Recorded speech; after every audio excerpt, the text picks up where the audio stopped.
En 1963, Martin Luther King cerró la famosa marcha sobre Washington por los derechos civiles con I Have a Dream, un discurso que aún ahora sigue siendo el mejor de la historia. Preparación, ensayo y oratoria son algunos de los secretos del éxito de este discurso.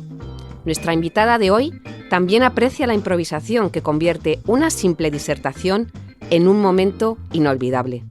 ¿Sabemos hablar en público? ¿Por qué es importante? ¿Cómo perder el miedo a hacer el ridículo? Soy Monse Mateos, esto es Trabajo y Más, y estamos con Mónica Galán Bravo. Hola Mónica, bienvenida, ¿qué tal estás? Un placer estar aquí contigo. Mónica Galán Bravo es coach, conferenciante y entrenadora en comunicación, oratoria y comportamiento no verbal. Es la creadora del método Bravo. El método Bravo permite pasar del miedo escénico al placer escénico. Quizá por esto muchas empresas lo tienen como referencia. Mónica, ¿cómo hablar en público? Pues entrenando. Antes hacías una pregunta que me parece fabulosa y es, ¿sabemos hablar en público? Qué dramático cuando la respuesta a esto es no. No nos han enseñado. ¿Cuáles son los ingredientes de un buen discurso? Es decir, ¿existe esa receta que nunca falla? Hay ingredientes que son mágicos. Es como cuando tú le preguntas a alguien de un plato muy rico y te dices que tiene el ingrediente secreto. Y muchas de las veces, más que comino o azafrán, es amor, ¿verdad? Bueno, si me pusiera cursi te hablaría del amor, pero del amor a la audiencia. Ni a mí misma, que por supuesto hace falta, ni al mensaje, que claro que lo recomiendo, a la audiencia, a cómo aportar genuinamente más valor. Ahí hay algo que se produce que ni ChatGPT, ni la magia que bajara del cielo. O sea, ese momento de ese acto de comunicación viva, cuando tú sabes que de verdad tienes algo de valor para la audiencia y le pones el cariño necesario para dejarlo muy claro en el discurso, hace que funcione. Sí que es verdad, has hablado de amor, de cariño, pero supongo que una pizca de improvisación siempre anima cualquier discurso. ¿Cómo encontrar el mejor momento para incluir una anécdota o eso que llamamos chascarrillo, que puede dar color a un buen discurso, pero supongo que tampoco puedes pecar de ridículo a la hora de introducir esa broma, chascarrillo, anécdota? ¿Hace falta para una buena improvisación una buena preparación? De hecho, cuando mejor se puede improvisar es precisamente cuando más preparado está. Te doy esta imagen, incluso imagen sonora, estoy haciendo una sinestesia ahí, mezclando dos sentidos, pero seguro que todo el mundo ha visto algún vídeo o has asistido a algún concierto donde tu cantante favorito o favorita canta esa canción que tú estabas esperando, pero cambiando la línea melódica. Es decir, tú te sabes la canción, pero él o ella improvisan con la misma letra, pero jugando con la canción. Entonces te quedas loco porque ves algo único y que probablemente será irrepetible, ¿no? Es que eso es perfecto, porque para escucharlo ideal le doy al play en mi casa o pongo la música en el reproductor que yo tenga preparado. Pero ese día vives algo que solo estás viviendo tú en ese momento, en ese lugar. Lo que quiero decir con esto es que los discursos primero se preparan, se escriben con una metodología, la que quieran. Por supuesto pueden utilizar método Bravo, pero Aristóteles, introducción, nudo y desenlace, también lleva 2.300 años funcionando. Ojalá el método Bravo con la mitad me conformaba, ¿verdad que sí? Pero aquí quiero jugar a algo que tú has dicho y que me parece fundamental. Una vez tengo bien preparado el discurso, puedo improvisar y desde luego la audiencia celebra ese chascarrillo, esa conexión, incluso un guiño de comicidad. Eso sí, con cabeza, con sentido, con respeto a la audiencia, bromas muy blancas, porque si no estamos hablando de otro tipo de comedia en el que además yo no soy experta. Y si es demasiado lleno de chascarrillos, puede perder fuerza la importancia intelectual del mensaje y ahí no nos lo podemos perdonar. Hombre, en plena época en la que todo el mundo copia o consulta cualquier tipo de robot que te dice lo que tienes que hacer, dar con algo único, supongo que es la clave, pero también lo que mencionas tú, ensayo, preparación, oratoria. Yo no sé si en este afán hay gente que opta incluso por memorizar el discurso en un intento de sentirse más seguro, no perder el hilo. ¿Cuál crees tú que es la mejor opción?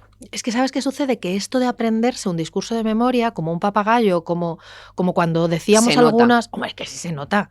Es que era como cuando en el colegio había algunos profes que sí nos sacaban, casi como castigo, pero nos sacaban a decir la lección de forma oral y tú, frase a frase la contabas. ¿Sabes qué pasa? Que está desprovista muchas de las veces de un enganche de emoción y de sentido con quien lo está escuchando. Además, el peligro de esto, antes que hablaba de las canciones, es que si se te olvida una línea, se te puede olvidar todo el discurso. Adiós el hilo. Mira, yo solamente recomiendo en las primeras frases. Yo Método Bravo lo llamo bienvenida, pero que cada uno lo llame como quiera. Introducción, el comienzo.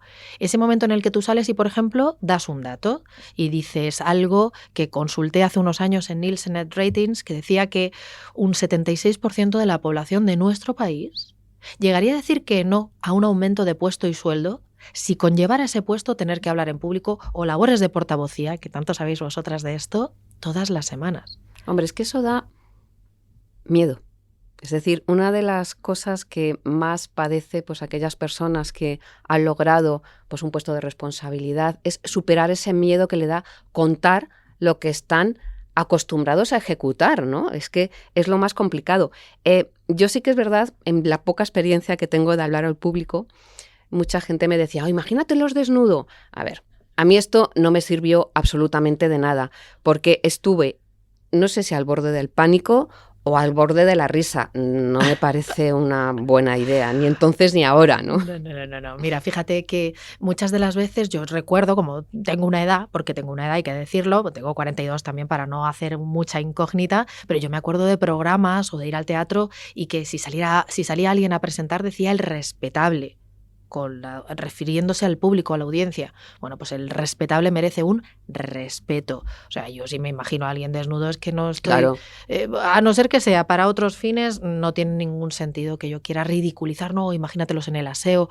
No se trata de denigrar al de enfrente, se trata de ponerte tú en el lugar que mereces. Y es entender, por mucho cariño que haya en la audiencia, que lo que estoy diciendo me lo he preparado con cariño, pero sobre todo me lo he preparado de una forma intelectual para aportar un valor. Y merezco ese respeto y ellos también. ¿A quién miras? Porque sí que es verdad que se habla mucho de que cuando tú estás en el escenario muchas veces ves el fondo negro, pero otras veces sí que ves al público. ¿A quién puedes mirar? ¿Cómo saber si es buena idea animar a la participación del público o mejor no?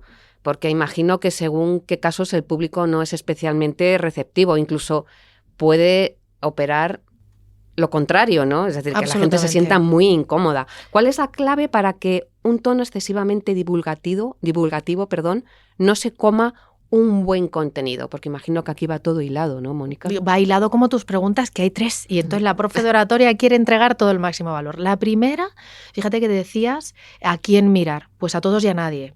Y con a nadie me refiero a no quedarte con esa persona que te está mirando de una manera amable y te sonríe y entonces la maldición del elegido ya se queda a esa persona nada más que solo a ella y el resto desatendidos. No, Hombre, hay que te puede despistar, se hacen muecas o cualquier otro y que tipo. Esa persona, la pobre, no puede ni respirar ni consultar la hora en el teléfono o en el reloj.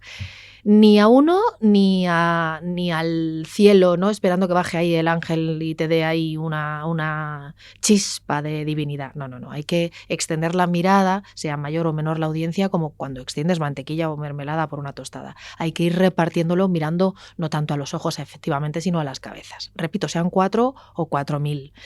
Y luego me decías la idea de ese momento de hacerles participar, y esa es muy buena también. Mira, muchas de las veces la audiencia no participa porque no saben si pueden hacerlo. Y como antes te decía, lo del respetable, muchas de las veces, salvo deshonrosas excepciones, la audiencia muestra mucho respeto. O sea, que quieres ayudar a quien está hablando, pero tampoco quieres interrumpirle. ¿Cómo hacer para buscar una buena participación? Ponérselo fácil en la información de, oye, ¿os parecería bien hacer esto? ¿Sí? ¿Sí? ¿Os parece bien? A ver, ¿me podéis levantar la mano? O sea, hagamos lo que les estamos pidiendo como este podcast se está grabando. Yo ahora levanto la mano a la que lo pregunto. O sea, hay que ponérselo fácil a la audiencia. Sí, pero sin olvidar que tú tienes un contenido que transmitir. Es decir, para que una cosa no se coma no fagocite a la otra. Tienes toda la razón. El tema es saber en qué ocasión y cuál es la intención. Y aquí sí que habría que hacer... Fíjate, es que lo que a mí me gustaría, Monse, es que fuéramos como un poco Sherlock Holmes antes de hablar en público. Y esto nos iba a relajar muchísimo. Vale, ¿quién tengo delante? ¿Quién va a ser mi audiencia? ¿Cuántos son? Porque en función de cuántos sean, también a lo mejor yo me apoyo en medios técnicos o no. ¿Qué ejemplos más ilustrativos o más intelectuales puedo utilizar y ejemplos de historias o anécdotas y yo voy preparando, es como cuando te hacen un regalo personalizado que dices, jo, este regalo, aunque fuera más o menos caro, que eso no será lo importante, ya que estaremos de acuerdo, es el mimo que le pone la persona que te ha hecho ese regalo. Yo creo que la audiencia de verdad lo nota, que llevamos mucho tiempo viendo vídeos, asistiendo a conferencias y cuando alguien lo cuida y lo cuida mucho y se da cuenta de que hay un buen equilibrio entre lo intelectual y ese momento de participación, lo celebra de verdad.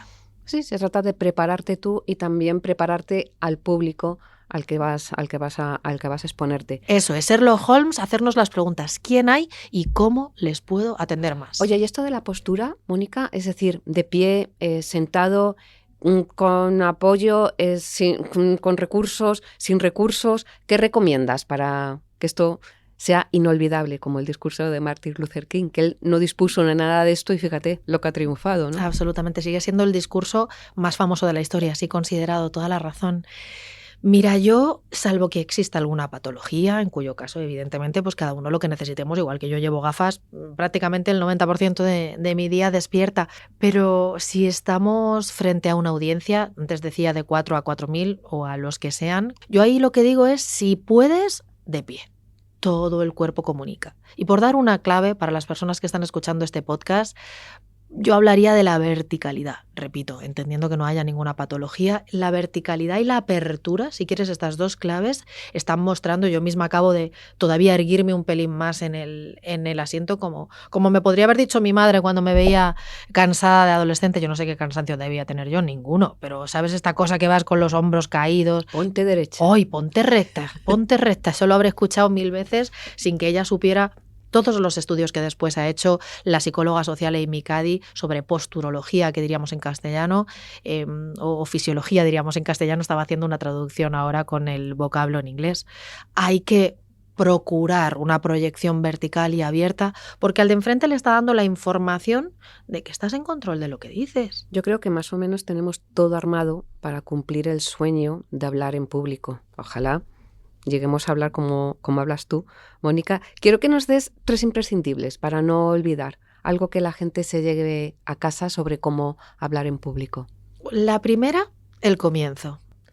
La segunda, te diría tener una idea base sobre la que pivote, sobre la que realmente dé estructura todo el discurso. Por ejemplo, la posibilidad Mira, la parte más pedagógica. Antes decíamos, si tuviera la posibilidad de resumir en una sola frase esto que tengo que decir, ¿cuál sería? Esa es una buena pregunta de Sherlock Holmes para hacerte a ti misma en cuanto a ese anhelo investigador.